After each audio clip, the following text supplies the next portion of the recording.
and I'm going to show you a little movie that shows what they already can do and how we're developing them for the future.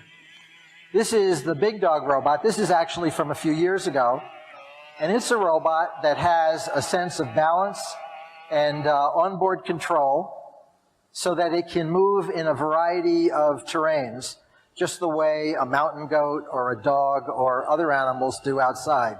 In Boston, we have snow. I don't think you have too much snow here, but snow is really a challenge for wheeled vehicles, but leg vehicles do very well with them.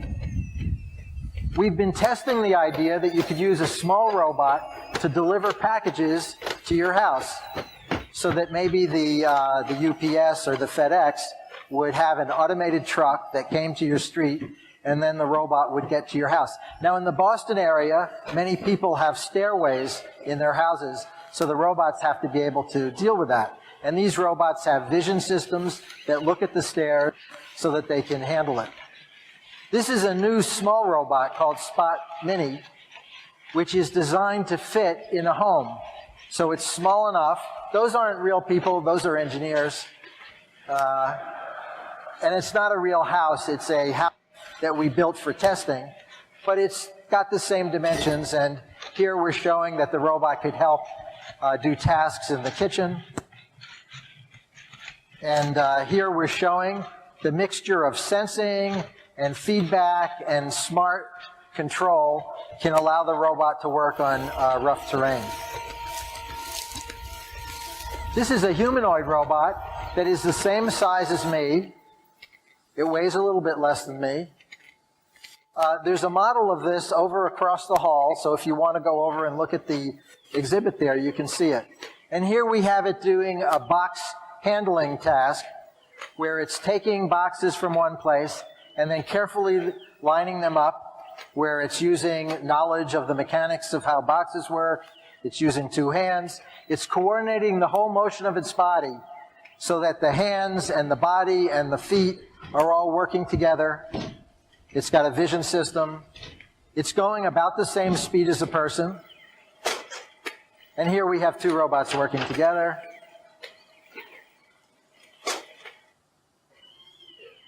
Now that robot's a little bit complicated and probably not too practical, even though it's stretching our boundaries. But this is a robot that uses many of the ideas and the techniques that were in that robot, but combines them with wheels, a very practical element. And so this machine that's got legs and wheels is very strong.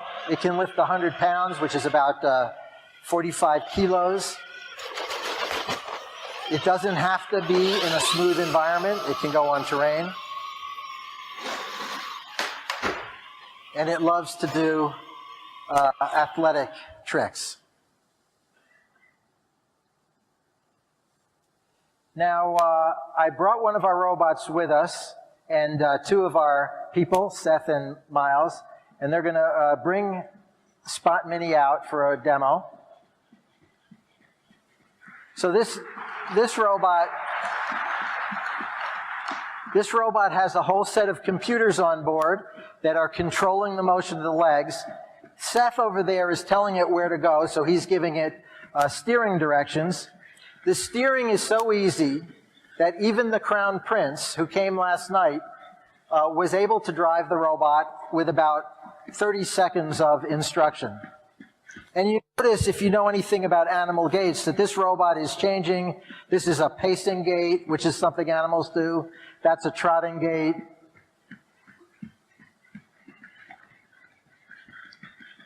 Now it's doing a walking gait, and it automatically switches between these.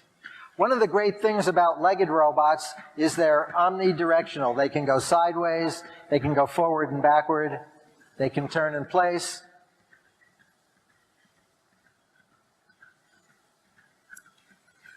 And this robot has an arm. And you've probably seen many robot arms used in factories. But those robot arms are fixed to a base that doesn't move. And having a base that moves just adds a huge capability to the things the robot can do. This robot can work in this whole space not just where the arm reaches. This robot has some coordination that lets it keep its, you gonna do chicken? That lets it keep its hands still while the body moves. And this looks like a trick, but this is really very important. This means I can go and manipulate, because I can do the same thing. I can manipulate this object even though my body's moving, because I can control my hand even when the body's moving in space. This robot has a number of sensors in it. Oh, go ahead. It also likes to show off, so it's doing a little running. It's even got a little more show off in it. And this is just showing you its ability to balance. The robot's very stable. I can disturb it, and it will just react by taking some steps as it needs to.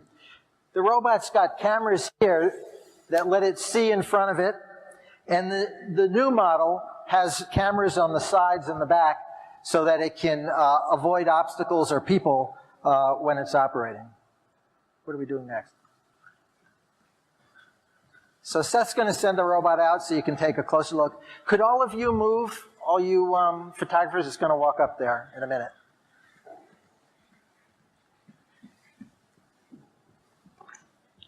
Now it's using its vision system to step up onto the platform there.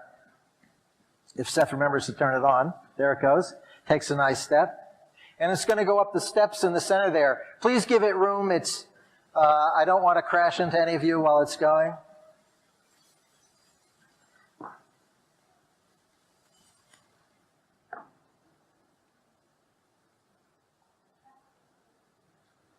And if you're interested in seeing more, we'll have it across the hall after the show, and you can take a closer look.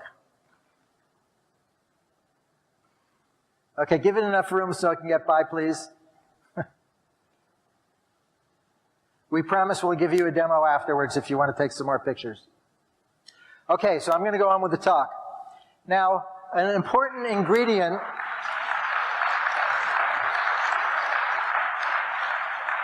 I think the robot's going to come up on stage here. Now, for this demo, Seth is driving the robot, where the robot is controlling all its behavior and its balance, but he is where to go. We have also given it a layer of autonomy that it can drive itself. So here's a demo, if you watch the video on the movie there, where the robot has been, Seth drove it around our office, and it used its vision system to collect data, and then it can go and repeat that path using its vision system and its LiDAR to coordinate. Here we put a box in the way, but the robot sees the box and can avoid it. So it's got real-time ability to avoid obstacles and continue what it's doing. We're sort of simulating what a security operation would look like here, where the robot takes a camera and looks in many places and does a very routine and boring task of checking on all those things. So these are the kind of things that we think we'll do. And if you look on the axis there, we talk about mobility and manipulation. Here's an estimate of the level of performance of our robots on that task. We're making progress improving dexterity by moving to the right on the chart, and we are improving the mobility by moving up, and we will continue to develop models of the robots over time to make them capable of doing more and more. So that's my presentation. Thank you all for listening.